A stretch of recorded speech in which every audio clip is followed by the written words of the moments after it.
आज म नेपाली लोककथा अन्तर्गत सत्य र असत्यको लडाईँ शीर्षकको कथा भन्न गइरहेको छु। यो कथा नेपालको ग्रामीण जीवन, परम्परा र नैतिक शिक्षामा आधारित रहेको छ। सत्य र असत्यको लडाईँ। एक समयको कुरा हो। पहाडी गाउँमा एक बुढो किसान बस्थ्यो। उसको नाम रामबहादुर थियो। ऊ मेहनती, इमान्दार र न्यायप्रिय मान्छे थियो। उसको एउटा सानो बारी र 2वटा गोरु थिए। ती गोरु उसको परिवारका सदस्य जस्तै प्रिय थिए।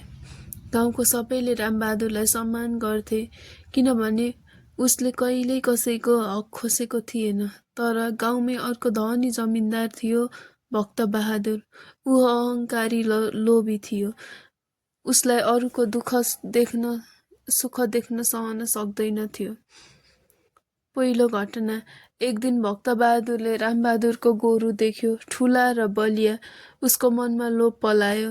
ऊ गाउँकै मुखियासँग गएर भन्यो, मुखियाज्यू, त्यो रामबहादुरको गोरु त मेरो हो। म खोइनेको मेलामा किनेर ल्याएको थिएँ। उसले चोरी गरेर लियो। मुखियाले दुवै पक्षलाई बोलायो। रामबहादुर शान्त स्वरमा भन्यो, मुखियाज्यू, म किसान मान्छे हुँ। म यो गोरु आफ्नो पसिनाले किनेको हुँ। यो गोरु मेरो बारीमा सधैँ हल चलाउँछ। गाउँका सबैले देखेका छन्। तर भक्तबहादुरले झुटो प्रमाण ल्यायो। 2 जना उसका मान्छे थिए जसले प्रमाणित गरे, हो यो गोरु भक्तबहादुरकै हो। मुखियाले पनि धनीको पक्ष लिए। अन्ततः निर्णय आयो, गोरु भक्तबहादुरको भयो। सत्यको शक्ति। गोरु गुमाए पनि रामबहादुरले मुख खोलेन। ऊ भगवानमा विश्वास राख्थ्यो। राति ऊ आँखा मिच्दै प्रार्थना गर्न थाल्यो, हे भगवान, सत्यलाई कहिल्यै हार्न नदेऊ। त्यस रात एक अद्भुत कुरा भयो।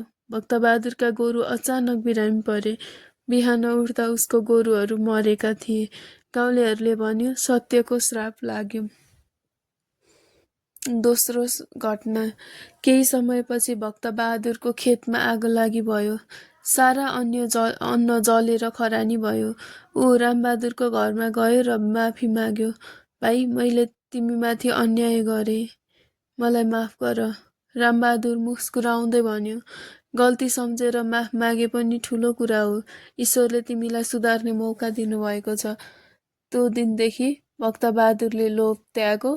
उसले रामबहादुरसँगै खेतमा काम गर्न थाल्यो। दुईटैको जीवन फेरि रमाइलो भयो। कथाबाट के सिक्न सकिन्छ भने सत्यको बाटो कठिन हुन्छ, तर अन्त्यमा सत्यले नै जित्छ। लोभ, अहङ्कार र झुटले अनन्त आफैलाई नाश गर्छ र माफी माग्न सक्नु पनि मानवताको ठुलो लक्षण हो।